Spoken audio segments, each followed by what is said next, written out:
ఆంధ్రప్రదేశ్‌లో యూరియా దొరకట్లేదు.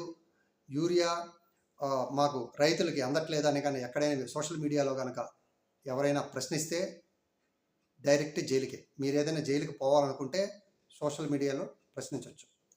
ఏదైతే నిన్న చంద్రబాబు నాయుడు గారు ఖబర్దార్ ఈ విధంగా నెగెటివ్ ప్రచారం చేస్తున్నారు, యూరియా దొరకట్లేదనేసి ఆయన చాలా ఘాటుగానే మాట్లాడారు.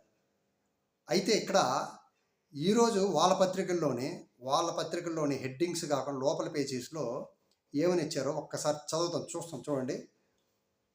యూరియా ఏదయ్యా అనే బేరణ కథని అమరావతి ఎన్టీఆర్ జిల్లా ఎడిషన్లో చూడొచ్చు. ఒకటి అదే జిల్లా ఎడిషన్లో మరే అనుకూల పత్రిక, ఇంకొక పత్రిక యూరియా వేతలు, ఇంకొకటి యూరియా ఎటి మళ్ళీ ఇస్తారో తెలియని స్థితిలో ఉన్నారు, ఇంకొకటి లోపల వచ్చేసి ఇంకా యూరియా ఇవ్వండియా అని భారీ సంఖ్యలో క్యూ కొడుతున్న రైతుల ఫోటోలు మనం ఆ ఎడిషన్లో చూడొచ్చు.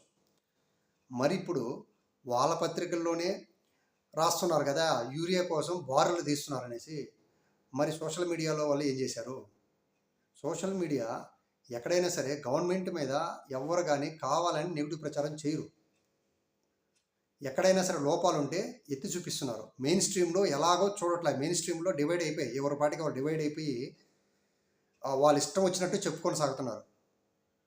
సోషల్ మీడియాలో కొద్దో గొప్ప నిజాన్ని వెలుగులోకి తీస్తున్నారు. అదేవిధంగా ఇప్పుడు యూరియా విషయం చూస్తే యూరియా విషయంలో ఆంధ్రప్రదేశ్లో బ్లాక్ మార్కెట్ ద్వారా వీళ్ళు ఏం చెప్తున్నారు?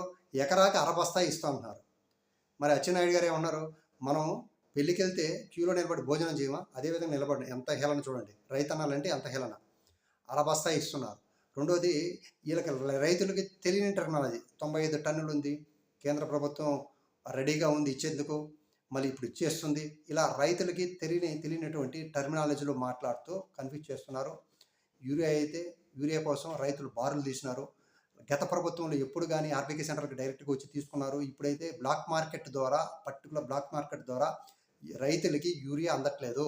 యథేచ్ఛగా ఎవరికి చిక్కింది వాళ్ళు దోసుకుంటున్నారు.